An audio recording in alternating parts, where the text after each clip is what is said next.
Students, क्या आपको पता है कि डीएलएड प्रथम वर्ष की विषय समसामयिक भारतीय समाज में शिक्षा की इकाई 3 जिसका नाम है भारतीय संविधान एवं शिक्षा कुल 15 अंकों की पूछी जाती है। हेलो स्टूडेंट्स, मेरा नाम है अभिषेक वर्मा और स्वागत है आपका स्टडी क्लास चैनल पे। स्टूडेंट्स, आज के इस वीडियो लेक्चर में हम बात करने वाले हैं डीएलएड प्रथम वर्ष का विषय समसामयिक भारतीय समाज में शिक्षा की इकाई 3 की। जी हाँ स्टूडेंट्स, समसामयिक भारतीय समाज में शिक्षा जिसका इकाई 3 आज हम आपके लिए लेकर आए हैं। साथ ही साथ इस वीडियो में हम बात करेंगे इस इकाई के अंक विभाजन की, इसमें कौन से प्रश्न आते हैं और कितने नंबर के आते हैं। साथ ही साथ ये भी देखेंगे कि इस विषय में सबसे महत्वपूर्ण प्रश्न कौन से हैं, उसके उत्तर कौन से हैं, कैसे लिखने होते हैं। तो वीडियो के तक जरूर बने रहिएगा, वीडियो को मिस मत कीजिएगा। साथ ही साथ अगर आप इस चैप्टर के नोट्स चाहते हैं, इस पूरे इकाई के इस पूरे विषय के नोट्स चाहते हैं, पूरे ईयर प्रथम वर्ष द्वितीय वर्ष के नोट्स चाहते हैं, तो दिए गए नंबर्स पे आप संपर्क कर सकते हैं। व्हाट्सएप पे आपको बहुत ही कम दाम में सारे नोट्स मिल जाएंगे, जिससे आप परीक्षा में सफलता प्राप्त कर सकते हैं। अन्य विषयों की वीडियो देखने के लिए प्लेलिस्ट चेक कीजिए, प्लेलिस्ट में आपको सारी वीडियो मिल जाएगी। जी हाँ, मुझे बार बार कमेंट मिलते हैं कि ये विषय की वीडियो बनाइए, उस विषय के, लेकिन सभी विषयों की वीडियो बनाई है। आप प्लेलिस्ट चेक करेंगे तो आपको सब विषय की वीडियो दिख जाएगी। जी हाँ, और साथ ही साथ स्टूडेंट्स, मेरी एक छोटी सी रिक्वेस्ट, यदि आप मेरे चैनल पर नए हैं तो चैनल को सब्सक्राइब जरूर कीजिए।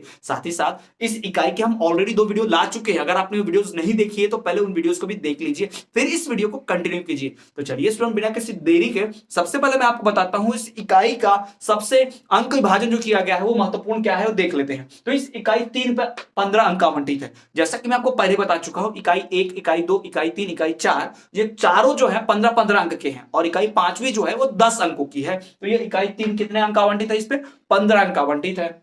इसमें से 1 मार्क्स के 3 प्रश्न आएंगे, यानी 3 वस्तुनिष्ठ पूछेगा। 2 मार्क्स के 1 क्वेश्चन आएगा अति लघु के, फिर 3 मार्क्स के 2 क्वेश्चन आएगा लघु उत्तरीय, और फिर 4 मार्क्स का 1 प्रश्न आएगा दीर्घ उत्तरीय। तो इस प्रकार से आपका इसका अंक विभाजन हुआ है। और इस चैप्टर का नाम है भारतीय संविधान, तो इसमें संविधान से जुड़ा हुआ सब कुछ पूछेगा, भारतीय संविधान एवं शिक्षा।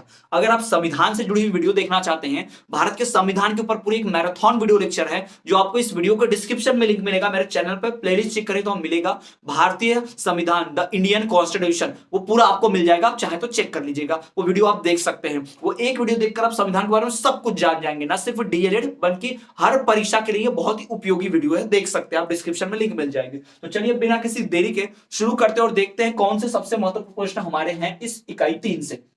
तो सबसे पहले वस्तुनिष्ठ प्रश्नों की बात करेंगे। तो वस्तुनिष्ठ प्रश्नों में बात करें तो प्रश्न क्रमांक 1, एक नागरिक का वैधानिक कार्य क्या होता है। मतलब एक नागरिक जो है, जैसे कि मैं एक नागरिक हूं इस देश का, आप भी हो, तो आपके कार्य क्या है, देश के प्रति हमारा कर्तव्य क्या है। सबसे पहला कि हम राज्य भक्ति मतलब देशभक्ति की बात हो रही है। राजनीति शास्त्र में सिविक्स पढ़ाते वक्त, पॉलिटिक्स पढ़ाते वक्त देश को राज्य से संबोधित किया जाता है, ध्यान रखिएगा, ठीक है। तो राज्य भक्ति, देशभक्ति, कर भुगतान, टैक्स देना और कानून का पालन करना, ये 3 हमारे क्या है, कर्तव्य है। आपको सवाल पूछ सकता है ऐसा कि एक नागरिक का वैधानिक कार्य है, फिर होगा अ राज्य भक्ति, ब कर भुगतान, स कानून पालन, द उपरोक्त सभी। तो कौन सा सही जवाब लगाएंगे, उपरोक्त सभी। तो इस प्रकार से आपको ध्यान रखना है। बढ़ते हैं दूसरे प्रश्न की ओर।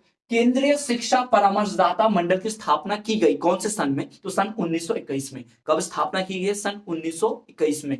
तीसरा, मध्य प्रदेश का राज्य शिक्षा केंद्र कहां है। भाई माध्यमिक शिक्षा मंडल भोपाल पूछ रहा है, माशिन सभी जानते हैं, मध्य प्रदेश वाले तो बिल्कुल जानते हैं, 10वीं 12वीं के छात्र भी जानते हैं, है ना। और जो बाहर के वो लोग जानने की भाई भोपाल में कब होता है, भोपाल। मध्य प्रदेश का राज्य शिक्षा केंद्र कहां स्थित है, भोपाल में स्थित है। अगला, शिक्षक तथा शिक्षा के मानक तथा मानदंड कौन निर्धारण करता है, तो ये एनसीटीई निर्धारण करती है। कौन, एनसीटीई। एक शिक्षक के मानक क्या होंगे, यानी कौन शिक्षक बन पाएगा, उसका क्वालिफिकेशन और शिक्षा की क्वालिफिकेशन, तो इनके जो मानक तय करने होंगे ना, उनका लिमिट जो तय करना है, नियम कानून कौन बनाता है, एनसीटीई बनाती है। चलिए आगे बढ़ते हैं। भारतीय संविधान सभा के अध्यक्ष कौन थे, नो डाउट सबको पता होगा, डॉक्टर बाबा साहब भीमराव अंबेडकर। नहीं पता है तो जान लीजिए, डॉक्टर बाबा साहब भीमराव अंबेडकर संविधान सभा के अध्यक्ष थे हमारे, डॉक्टर बाबा साहब भीमराव अंबेडकर। बढ़ते हैं अगले प्रश्न की ओर। भारत में जाति का आधार क्या है, भारत में जाति का आधार जन्म है। भारत में जाति का आधार क्या है, जन्म है। जी हाँ स्टूडेंट्स, अगर कोई जाति बदलना चाहे तो जाति बदलती नहीं है, आप जिस घर में पैदा हो गए, जिस धर्म में है, जो आपके पिताजी माताजी की जाति थी वही जाति आपकी भी हो जाती है। तो भारत में जाति का आधार जन्म है। धर्म तो हम बदल सकते हैं, जन्म आधार नहीं हो सकता हमारा, अब धर्म जो नहीं हो सकता है ना, तो हम बदल सकते हैं धर्म, लेकिन जाति नहीं बदली जा सकती, तो जाति का आधार जन्म ही है। अगला, पाठ्य सूची शब्द की उत्पत्ति लैटिन भाषा के क्यूरेरे से है। जी हाँ, पाठ्य सूची इस शब्द की जो उत्पत्ति हुई है वो लैटिन भाषा के क्यूरेरे शब्द से हुई है। लैटिन भाषा में जो क्यूरेरे शब्द है उसी से पाठ्य सूची शब्द की उत्पत्ति हुई है। अगला, परिवर्तन कैसी प्रक्रिया है, परिवर्तन प्राकृतिक प्रकार की प्रक्रिया है। परिवर्तन प्राकृतिक प्रकार की प्रक्रिया है। आपने सुना भी होगा परिवर्तन ही संसार का नियम है, चेंज होता ही रहता है, चेंज इज कंपलसरी, है ना। तो परिवर्तन जो है वो प्राकृतिक प्रकार की क्रिया है। अगला, पाठ्यक्रम निर्माण में शिक्षक की महत्वपूर्ण भूमिका होती है। भाई पाठ्यक्रम निर्माण, पाठ्यक्रम बनाना है पढ़ाने के लिए, तो कौन महत्वपूर्ण भूमिका निभाएगा? शिक्षक। पढ़ाना किसे? शिक्षक को।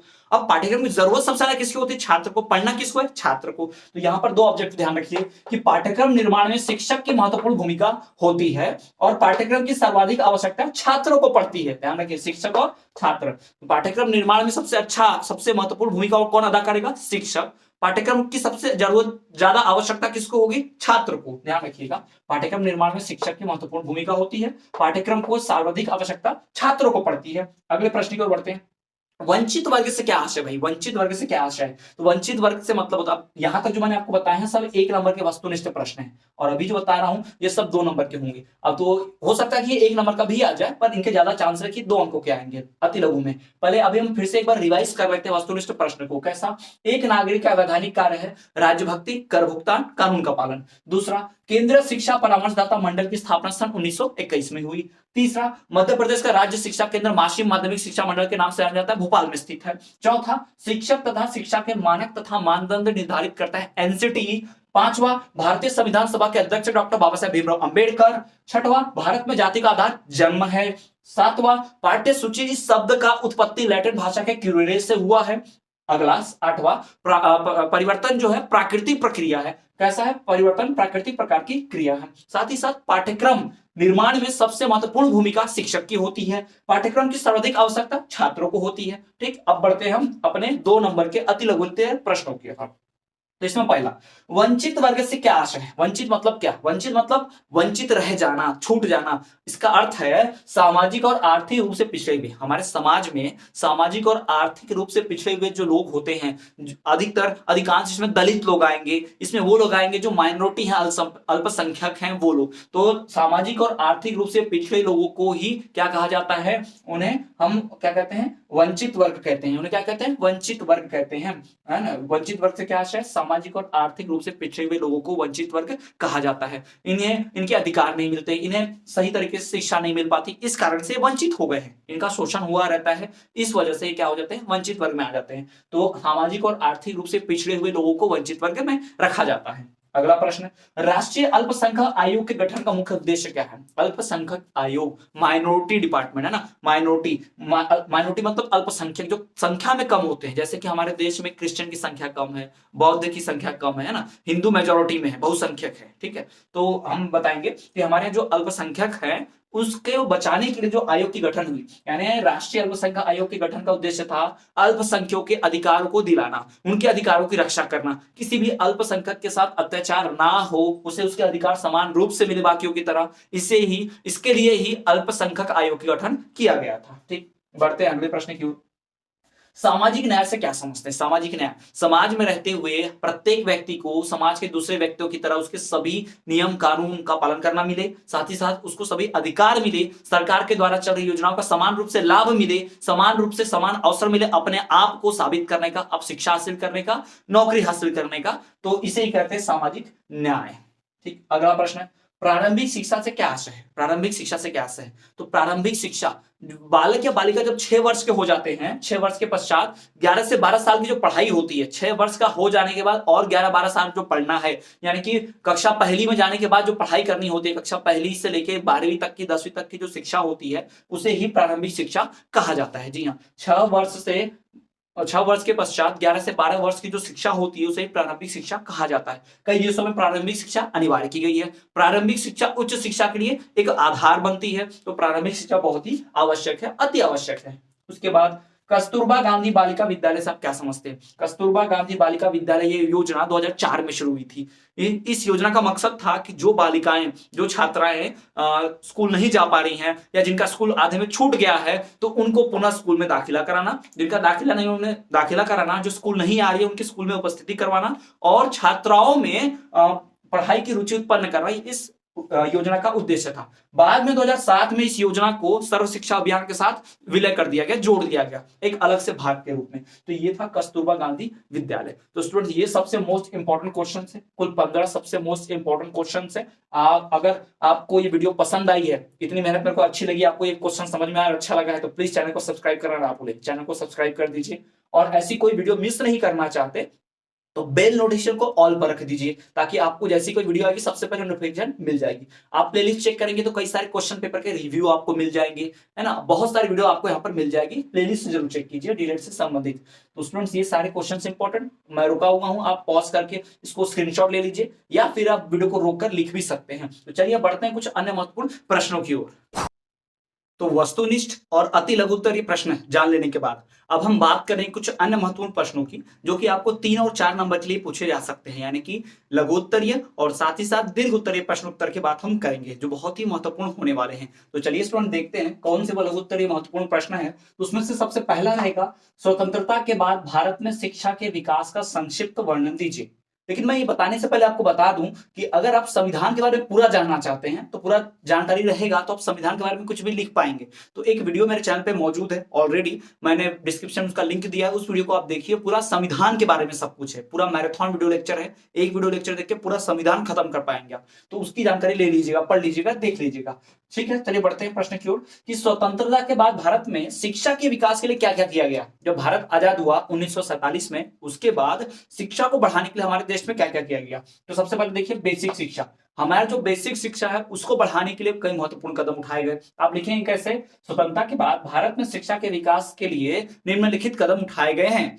उदाहरण के तौर पर उसमें पहला नंबर पर लिखेंगे बेसिक शिक्षा, डैश देकर उसमें थ्योरी लिखेंगे कि हमारे यहाँ बेसिक शिक्षा को सुदृढ़ बनाने के लिए कई प्रकार के नियम प्रावधान किए गए हैं। इसमें बेसिक शिक्षा में सभी कुछ शामिल होता है और इसमें आरटी राइट टू एजुकेशन शिक्षा का अधिकार के तहत फ्री एडमिशन दिए जाते हैं प्राइवेट स्कूलों में भी। जी हाँ स्टूडेंट्स, आरटीई के थ्रू 25% सीटें जो होती हैं किसी भी शाला में, किसी भी कक्षा में आरटीई के थ्रू एडमिशन फिक्स रहते हैं। यानी कि इस शाला में अगर आप प्राइवेट स्कूल में भी आप 25% सीटें जो होती हैं, मान लो किसी क्लास में 50 सीटें तो 50 में से 25 सीटें जो होंगी उसमें जो सीटें होंगी आरटीई के थ्रू एडमिशन होंगी। जी हाँ। दूसरा, विश्वविद्यालय शिक्षा आयोग और उच्च शिक्षा के लिए, हायर एजुकेशन के लिए विश्वविद्यालय शिक्षा आयोग का गठन भी किया गया, जो विश्वविद्यालयों के एग्जाम्स कंडक्ट कराना, परीक्षाएं आयोजित कराना, साथ ही साथ पेपर चेक करना, रिजल्ट परीक्षा परिणाम जारी करना, ये सब इनके द्वारा किया गया, डिग्री वाले कोर्सेस। उसके पश्चात माध्यमिक शिक्षा आयोग बनाना, जैसे कि माध्यमिक शिक्षा के लिए 12वीं तक की शिक्षा के लिए माध्यमिक शिक्षा आयोग का गठन करना। तो हमारे यहाँ भी हुआ है राज्य शिक्षा केंद्र माध्यमिक शिक्षा मंडल भोपाल, जानते हैं आप। उसके बाद शिक्षा आयोग का गठन किया गया। पंचवर्षीय योजना एवं शिक्षा, जब भी पंचवर्षीय योजनाएं आती है, पंचवर्षीय योजना क्या है, सरकार हर 5 साल के लिए योजनाएं लाती है, मतलब 5 साल के लिए सरकार चलती है कोई भी। तो प्लानिंग कमीशन, नीति आयोग जो हमारे देश में है, वो 5 साल के प्लान बनाता है कि 5 साल में क्या क्या काम कर लेने देश में। जैसे 5 साल में इतने स्कूल्स खोल देंगे, इतने हॉस्पिटल खोल देंगे, तो 5 वर्ष की योजना होती है। तो पंचवर्षीय योजनाओं में हमेशा से शिक्षा को मेन मुद्दा बनाकर रखा गया, शिक्षा के ऊपर खास ध्यान दिया गया है। बढ़ते हैं अगले प्रश्न की ओर। वर्तमान भारतीय शिक्षा की नवीन प्रवृत्तियों का संक्षिप्त उल्लेख कीजिए। अभी वर्तमान में, प्रेजेंट में भारत में जो शिक्षा चल रही है वो कैसी है, मतलब हमारी शिक्षा किस चीज पर आधारित है। अभी आप जो पढ़ रहे हैं, मैं जो आपको पढ़ा रहा हूं, ये सारी बातें किस चीज पर आधारित है। तो पहला, राष्ट्रीय शिक्षा प्रणाली। हमारे यहाँ जो शिक्षा प्रणाली वो राष्ट्रीय स्तर पर है, यानी पूरे भारत भर में एक समान शिक्षा सबको हासिल हो, इसकी तैयारी की गई है। एनसीईआरटी का सिलेबस देखिए आप, सीबीएसई, सभी को सेम सिलेबस होता है और ऑलमोस्ट सभी राज्यों का जो सिलेबस है उसमें लगभग एक जैसा ही पढ़ाया जाता है। दूसरा, अखिल भारतीय शैक्षिक सेवा। तीसरा, लोकतंत्र में समाजवाद की शिक्षा। हमारे यहाँ लोकतंत्र में डेमोक्रेसी के बारे में पढ़ाते हैं, समाजवाद, सोशलिस्ट, इसके बारे में पढ़ाया जाता है। विज्ञान की शिक्षा का बल, हमारे जितना भी पाठ्यक्रम तैयार किया गया है उस पाठ्यक्रम में विज्ञान पर ज्यादा बल दिया जाता है कि विज्ञान के ऊपर ज्यादा मेन सब्जेक्ट है, उस पर ज्यादा ध्यान दिया जाए। साथ ही साथ लोकतंत्र पर भी ध्यान दिया जाए पढ़ाने में बच्चों को। फिर भारतीय मूल्यों की रक्षा, हमारा जो भी एजुकेशन होता है, जो भी पाठ्य पुस्तकें बनती हैं, उसमें हमारे भारतीय जो मूल्य हैं, यानी हमारे भारत की जो संस्कृति है, उसको उसमें जरूर शामिल किया जाता है। उसमें स्वतंत्रता के बारे में, आजादी के बारे में, स्वतंत्रता सेनानी जो होते हैं, फ्रीडम फाइटर्स, उनके जीवन के बारे में पढ़ाया जाता है, उनके बलिदान को सिखाया जाता है, कितनी मुश्किलों से हमने आजादी हासिल की उसके बारे में पढ़ाया जाता है बच्चों को। राष्ट्रीय एकीकरण का पाठ्यक्रम, हमारे ऐसा सिलेबस है जो एकीकरण यानी राष्ट्र को एक जोड़ता हो, यानी कि यूनिटी बनाए रखता हो, यानी बंटवारा नहीं करता हो, पूरे देश को एक साथ जोड़ता हो, ऐसा कोर्स लाया जाता है। अध्यापकों का प्रशिक्षण, डीएड बीएड, ये बिना प्रशिक्षण के तो स्कूल में एडमिशन भी नहीं होता है, स्कूल में कोई शिक्षक की नौकरी भी नहीं लगती है। तो अध्यापकों का प्रशिक्षण ये भी हमारे यहाँ बहुत जरूरी है, तो बहुत अच्छी चीज है। साथ ही साथ पाठ्य पुस्तकों का मानकीकरण, और एक अच्छी पाठ्य पुस्तक तैयार करने के लिए इनका मानकीकरण भी किया जा रहा है। तो उसमें ये सारी चीजें हमारे अभी की एजुकेशन में, अभी की शिक्षा में की जाती है। ठीक, बढ़ते हैं अगले प्रश्न की ओर। भारत के संविधान की विशेषताएं बतलाइए। भारत का जो संविधान है उसकी खासियतें, उसकी विशेषताएं। तो पहली बात, लिखित तथा व्यापक। भाई हमारा संविधान लिखित है, रिटन है और लार्जेस्ट है, बहुत बड़ा कॉन्स्टिट्यूशन है, पूरी दुनिया में सबसे बड़ा कॉन्स्टिट्यूशन है। पूरी दुनिया में एकमात्र देश ऐसा भी है जिसका संविधान लिखित रूप में ही नहीं है। जी हाँ, इंग्लैंड। इंग्लैंड ऐसा देश है जिसका संविधान रिटन ही नहीं है, जबकि हमारा रिटन भी है, साथ ही साथ लार्जेस्ट व्यापक भी है, बहुत लंबा भी है। दूसरा, लोकप्रिय संप्रभुता पर आधारित। हमारा कॉन्स्टिट्यूशन, हमारा संविधान लोकप्रिय संप्रभुता यानी लोगों के द्वारा बनाया गया है, लोगों के द्वारा माना गया है। अगर हम अपने संविधान की प्रस्तावना पढ़ेंगे, जिसे प्रियम्बल कहा जाता है, we the people of India having solemnly resolve constitute India into a, हम भारत के लोग भारत को समर्पित करते हैं संविधान, है ना। तो ऐसा लिखा हुआ है, तो लोगों के द्वारा माना हुआ संविधान हमारा संविधान 2-4 लोगों ने नहीं बनाया, हमारा संविधान हमारे भारत के लोगों ने बनाया, हमने किसी और देश का संविधान नहीं उठा लिया। लोकतांत्रिक गणराज्य, हमारे यहाँ डेमोक्रेटिक रिपब्लिक है, यानी हमारे यहाँ लोगों के द्वारा सत्ता चलती है, यानी लोगों के बीच से कोई आदमी आता है, नेता बनता है, वही राज करता है, वही देश चलाता है। तो हमारे यहाँ लोकतांत्रिक गणराज्य है, यहाँ कोई राजा नहीं चलता, यहाँ किसी तानाशाह की तानाशाही नहीं चलती, यहाँ पर राज्य चलता है, किसका? लोगों का राज्य चलता है, लोकतांत्रिक है। फिर कठोरता एवं लचीलापन, हमारे संविधान में कठोरता भी है, लचीलापन भी है। हमारा संविधान ना इंग्लैंड की तरह एकदम लचीला है और ना ही अमेरिका की तरह एकदम कठोर है, हमारा संविधान दोनों है। हमारे संविधान में रिजिड एंड फ्लेक्सिबल इसे कहते हैं। अगर किसी कानून के नियम को आसानी से बदला जा सके तो उसको कहते हैं लचीला, और बहुत मुश्किल से बदले तो कठोरता। तो हमारे यहाँ कुछ नियम ऐसे हैं जिनको बदलना बड़ा आसान है, लेकिन कुछ नियम ऐसे हैं जिनको बदलना बहुत ही मुश्किल। तो हमारे संविधान में दोनों खासियतें हैं, रिजिड भी और फ्लेक्सिबल भी, कठोर भी और लचीलापन भी। अगला देखिए, संसाधमक शासन व्यवस्था। हमारे यहाँ पार्लियामेंट्री फॉर्म ऑफ गवर्नमेंट है, हमारे संसदीय कार्य प्रणाली है, यानी हमारे यहाँ नियम कानून संसद में बनते हैं, हमारे यहाँ संसद होती है, नेता संसद में बैठते हैं, नियम कानून बनाते हैं और उनका चुनाव होता है, ये ध्यान रखना है। उसके बाद मूल अधिकार तथा कर्तव्य, हमारे fundamental rights and fundamental duties है। मूल अधिकार मतलब हमें दिए गए फंडामेंटल राइट्स, कुछ अधिकार है, भारत के नागरिकों को कुछ मूल अधिकार मिलते हैं, प्रत्येक नागरिक को, लेकिन प्रत्येक नागरिक को कुछ कर्तव्य भी अदा करना पड़ता है, फंडामेंटल ड्यूटीज भी होती है। ठीक है, अभी मूल अधिकार के बारे में अगला प्रश्न पढ़ेंगे, उसके बारे में बताऊंगा। ठीक है, तो स्वतंत्रता न्यायपालिका, हमारे यहाँ जो इंडिपेंडेंट जुडिशियरी है, यानी कोर्ट जो होते हैं, supreme court, high court, court किसी के दबाव में काम नहीं करते, किसी नेता, किसी सरकार, किसी बिजनेसमैन के अंडर नहीं, ये सबको सजा देते हैं, जो क्राइम करेगा उस सबको, यानी स्वतंत्र है। यह तो बहुत अच्छी बात होती है किसी भी देश में। पंथ निरपेक्ष राज्य, हमारे किसी एक धर्म को, किसी एक जाति को खास फायदा नहीं पहुंचाते, उनको ही मान्यता प्राप्त नहीं है। हमारे पंथ निरपेक्ष, कोई भेदभाव नहीं होगा, किसी जाति, धर्म, किसी पंथ में कोई भेदभाव नहीं होगा। बढ़ते हैं अगले प्रश्न की ओर। भारत के संविधान द्वारा प्रदत्त मौलिक अधिकारों की जानकारी दीजिए। भारत के संविधान में जो मौलिक अधिकार, फंडामेंटल राइट्स दिए गए हैं, टोटल 6 दिए गए हैं, ध्यान रखिए 6 फंडामेंटल राइट्स हैं। तो 6 फंडामेंटल राइट कौन से हैं, वो मौलिक अधिकार कौन से हैं, उनकी बात करते हैं। पहला है समता का अधिकार, राइट टू इक्वालिटी। जी हाँ, राइट टू इक्वालिटी, हमें समानता का अधिकार, हमारे साथ कोई भी भेदभाव नहीं कर सकता, कानून या गवर्नमेंट सरकार किसी भी आधार पर, हमारे नाम पे, जाति पे, धर्म के आधार पर कोई भेदभाव नहीं कर सकता, कैसा भी भेदभाव नहीं कर सकता, ये हमें राइट टू इक्वालिटी है, समता का अधिकार है। दूसरा, स्वतंत्रता का अधिकार, राइट टू फ्रीडम, हमें अपने मन से कपड़े पहनने का अधिकार है, अपने मन से कोर्स चुनने का अधिकार है, अपने मन से कहीं पढ़ने का, नहीं पढ़ने का, सब अधिकार है, तो यह है राइट टू फ्रीडम। तीसरा, शोषण के विरुद्ध अधिकार, राइट अगेंस्ट एक्सप्लॉयटेशन, अगर कोई आपको सता रहा है, कोई आपका शोषण कर रहा है, तो उसके खिलाफ आवाज उठाने का अधिकार भी दिया गया है। चौथा अधिकार है धार्मिक स्वतंत्रता, right to freedom, right to religion, sorry right to religion and freedom of religion, यानी अपने मन से अपना धर्म मान लीजिए, आप जो चाहे वो धर्म मानिए, अपने धर्म को फॉलो कर सकते, कोई आपको रोक नहीं सकता, right to freedom of religion. उसके पश्चात है सांस्कृतिक और शिक्षा का अधिकार, यानी कल्चरल एंड एजुकेशनल राइट, अपने धर्म, अपने संस्कृति को बचाने के लिए आप शिक्षा ले सकते हैं, शिक्षा दे सकते हैं। छठवा और आखिरी, संवैधानिक उपचार, यानी कि राइट टू कॉन्स्टिट्यूशनल रेमेडीज, अगर आपको इनमें से कोई भी अधिकार नहीं मिलता तो इस अधिकार का इस्तेमाल करके आप बाकी अधिकार पा सकते हैं। आप कोर्ट जाते हैं, पुलिस स्टेशन जाते हैं कंप्लेन करने, कैसे जाते हैं? अधिकार संविधान ने दिया है, अगर गलत होता है तो आप संवैधानिक उपचार ले सकते हैं, संविधान की सहायता ले सकते हैं, कोर्ट जा सकते हैं, पुलिस स्टेशन जा सकते हैं। तो ये 6 जो अधिकार है, ये हमारे मौलिक अधिकार है, 6 फंडामेंटल राइट्स के नाम से जाने जाते हैं, जो हमें भारतीय संविधान देता है। तो स्टूडेंट्स, ये हो गए सबसे मोस्ट इंपॉर्टेंट क्वेश्चंस। अगर आपको वीडियो पसंद आई है तो प्लीज चैनल को सब्सक्राइब कर दीजिए, वीडियो को लाइक कीजिए, साथ ही साथ और कमेंट कीजिए कि आपको वीडियो कैसे लगी, और इसका अगर पार्ट 2 चाहिए तो वो भी कमेंट कीजिए, पार्ट 2 भी लाऊंगा। तो स्टूडेंट्स इसी तरह से देखते रहिए हमारा चैनल स्टडी क्लास। अगर आप और भी न्यूज फैक्ट चाहते हैं तो आप हमें अन्य सोशल मीडिया जैसे कि फेसबुक, इंस्टाग्राम और टेलीग्राम फॉलो करना ना भूलें, हम हर जगह हैं। सो स्टूडेंट्स ये थी वीडियो समसामयिक भारतीय समाज में शिक्षा में इकाई 3 की। अगर आपको वीडियो पसंद आई है तो चैनल को सब्सक्राइब कीजिएगा, वीडियो को लाइक कीजिएगा, साथ ही साथ चैनल पे दिए गए इस नंबर पर आप संपर्क करके नोट्स पा सकते हैं, बहुत ही कम पैसे में पूरी पढ़ाई कर सकते हैं और अच्छा 90% गेन कर सकते हैं। हर प्रत्येक विषय के नोट्स मिलेंगे आपको। साथ ही साथ वीडियो की आप इस चैनल पर प्लेलिस्ट चेक करेंगे तो आपको ढेर सारे सब्जेक्ट की वीडियो मिलेंगे, सभी विषयों की पढ़ाई आप कर सकते हैं, आपको प्लेलिस्ट में वीडियो मिल जाएंगे। तो चलिए स्टूडेंट्स आज के लिए इतना ही, मिलते हैं आपसे अगले वीडियो में, तब तक के लिए देखते रहिए हमारा चैनल स्टडी क्लास।